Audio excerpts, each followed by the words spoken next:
Hi everyone, thanks for joining for this crow flow. It's a little vinyasa flow that will lead us towards our Bakasana, our crow poses. And I just want you to enjoy finding a bit of a rhythm with it. So we're going to target some of the areas that we really need to engage for these arm balances. It doesn't matter if it's not there, it doesn't matter if it's not perfect. It's just kind of about building awareness and just getting a little bit of a build up towards that pose. So enjoy, drop the judgment, drop the expectation, and just have some fun with it. We're going to come into all fours in the middle of your mat. Spread your hands out wide, tuck your toes, shoulders over the hands and the wrists, hips over the knees, and just start to add in a little bit of a cat-cow to your spine right now. So you inhale, arch the spine, drop your belly, lift the head and the tailbone. Exhale, curve your spine, looking towards your thighs. And again, inhale, arch the spine.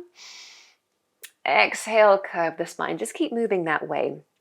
And as you're in your all fours position, we can really use this to sort the hands out in our Bakasana. You can see the hands right now, so use that opportunity. Claw down through the fingertips so that the tips of the fingers turn white. So imagine I'm coming around to your mat right now and I'm trying to lift your fingers off the mat, but I can't because those fingertips are really glued into the floor. You've got to press down the mounds of your fingers as well. So that's the point of your finger, of your hand, where the finger connects to the palm. So that sort of middle point of your hand there. I've got a really good hands tutorial on my YouTube channel as well. So check that out where I go a little bit more into detail about it. So of course, when you're in a crow pose, you're standing on your hands. So we want to make sure that there's a really good foundation through them. And while you're in this cat-cow, you can start to experiment a little bit more, shifting the weight from left to right. Move your hips, move your shoulders, move the head, move the face. And just enjoy this for a moment. Let the spine breathe. Keep the toes tucked. Keep that movement going, but can you do this while you hover your knees off the floor? So already maybe you're starting to feel, okay, the weight's going a little bit further into the hands right now. Claw down through the fingertips, add some core engagement into this.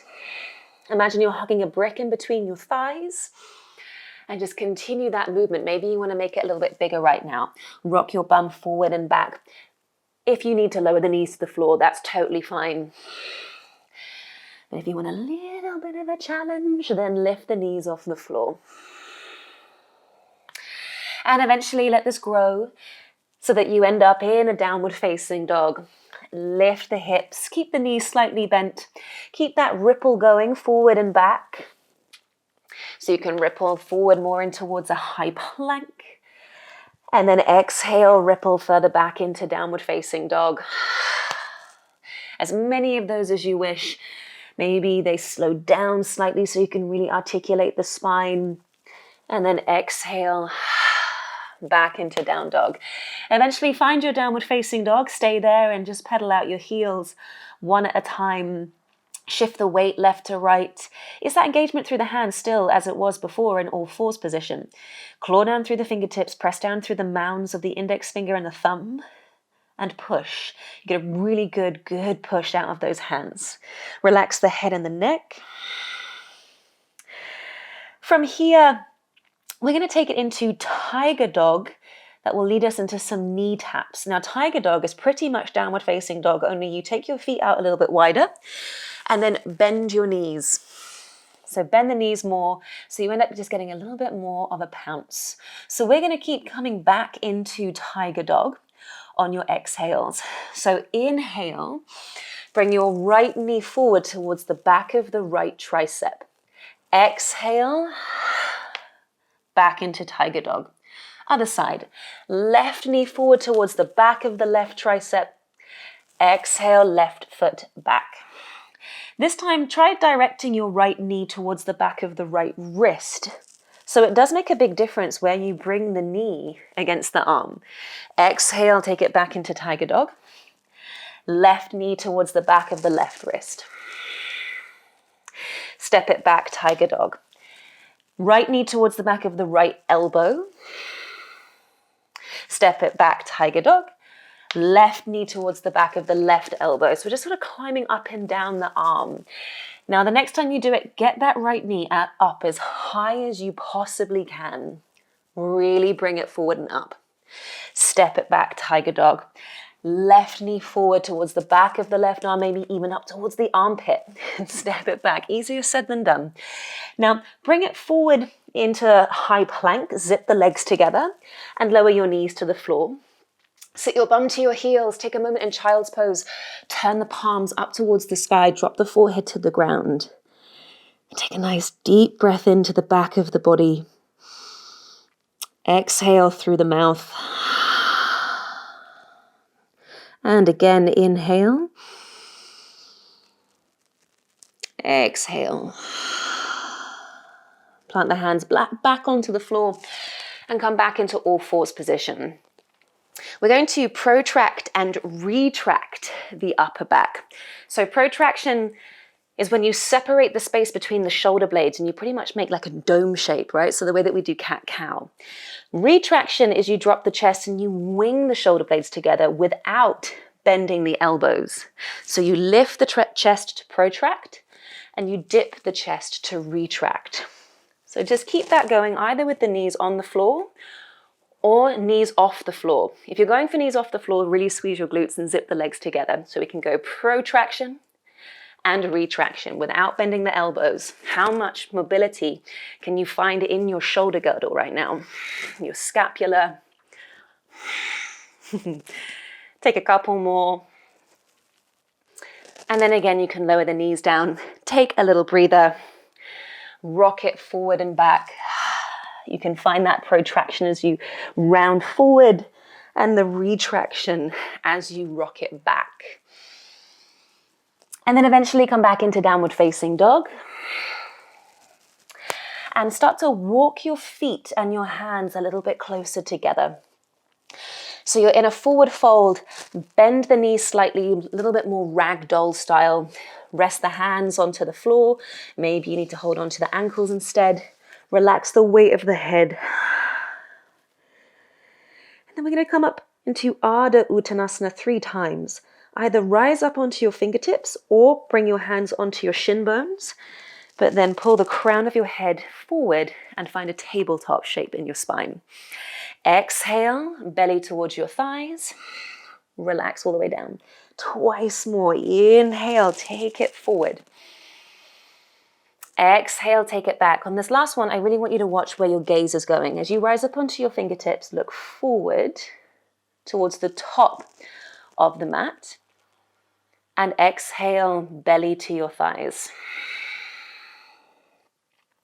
Relax your head. Give it a little shake. Move the face, open the mouth, wiggle your toes. And then from there, I want you to heel toe your feet about as wide as the mat. Turn the heels in and the toes out. Bend your knees and slowly come into Malasana, yogi squat. Hands together in front of your heart, elbows to the insides of your thighs. This might not be accessible for everybody. If it means that you need to come up a little bit higher, then that's totally fine. So I'll go a little bit more of a diagonal angle so you can see a bit better. As you're in your Malasana, I just want you to rock it out from side to side. Roll the head from side to side. Maybe even add in a little side tilt if it feels good for you. And then eventually I want you to find the ground. So I want you to find your sit bones on the floor, whether you can just drop them down or you need to support yourself down a little bit better, then up to you. Eventually, when you are here, rock back onto your spine and your shoulders. Reach the arms over the head, lengthen the legs long down the mat. There's a real good shake happening with me right now. And then as you exhale, bend your elbows and your knees and try and tap the knees towards the back of the arms. So you can imagine this is where you are in your crow. Spread the hands out up towards the sky. Exhale slowly. Kick the feet away. Inhale. Bring it back. Knees towards the back of the arms. Exhale. Kick forward. Keep shining the palms up towards the sky. Knees towards the back of the arms. Excellent. Try one at a time. So keep the right knee where it is. Kick your left leg away. and switch, and switch, and switch. Hug your knees into your chest and then rock all the way up towards your sit bones. Flex your feet and lower the heels to the floor. So sit up nice and tall. Feel the sit bones beneath you. Feel the ground beneath the sit bones even. And bring the arms up over the head. Try and find length in your spine. Exhale, bend your elbows and try and bring the triceps towards the back of the arms. Inhale, lift the arms back over the head. Jam the heel bones into the floor, flex the feet. Exhale, bend the elbows, triceps, tap the knees. Inhale, back up.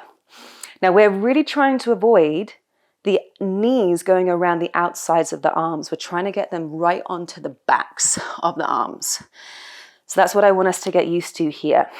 Last time, backs of the arms connect to the knees. And then really slowly relax. Rock back and forward a few times. And then we'll take a little vinyasa. So cross the ankles, hands out in front of you. Step your feet back behind you, high plank. Breathe in, protract through the upper back. Exhale, chaturanga of your choice. You're welcome to lower the knees. Inhale, lift it up into cobra or upward facing dog. Exhale, tuck the toes. Take it back into down dog. Again, come back into your tiger dog knee taps, feet wide, bend your knees. Tap your right knee towards the back of the right tricep. Step it back, tiger dog. Left knee towards the back of the left tricep. Left foot back, one more each side. So that's what we're trying to aim for, the knees to go always to the backs of the arms rather than the outsides of the arms. One more time, left knee forward, left leg back. Walk your hands and your feet a little bit closer together. Bend your knees slightly, but rise up onto your tiptoes. Hands come to the floor, spread your fingers out wide. Remember the claw down through the fingertips, press down through the index finger and thumb mounds. Now look slightly beyond the fingertips without hiking the neck too much. So you rise up onto your tiptoes, you bend the knees, bend the elbows, and get those knees right up towards the armpits and triceps. Tap them. Think about protraction of the upper back. And just stay there for a moment. You're not really shifting too much weight forward just yet. You're just getting that position. We've been in this position a few times, but different ways. And then release. Relax your head, little forward fold. Wiggle out your knees. And we're going to take it again, this time adding a little bit more weight forward. Spread your fingers wide. Rise up onto your tiptoes. Bend your elbows. Shift the weight slightly further forward into the hands. Claw down through the fingertips. And then you can shift it back. Now with this little flow, bum goes towards the heels. Can you lift your hands off the floor, but keep the backs of the arms and the knees attached? Hands down, lift the hips, shift forward, and then come back. It's not about lifting the feet off the floor yet. Hands down, lift your hips, trying to get the hips up nice and high.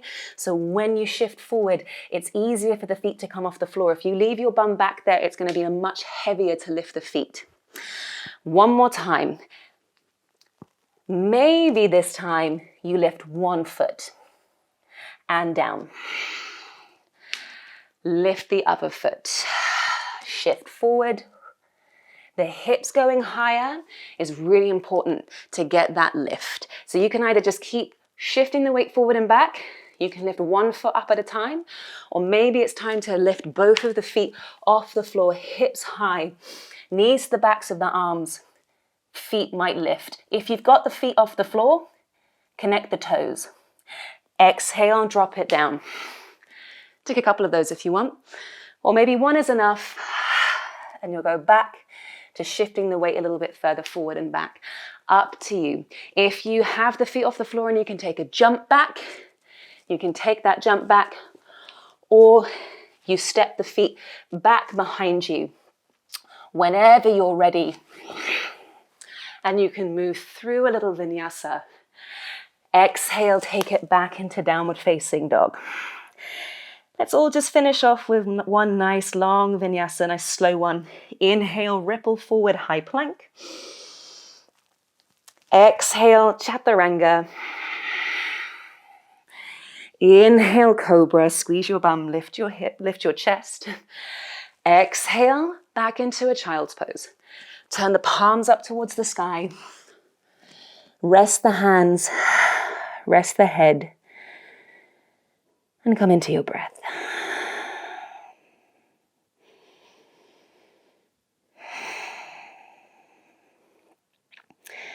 And then whenever you're ready, slowly come into a comfortable seat.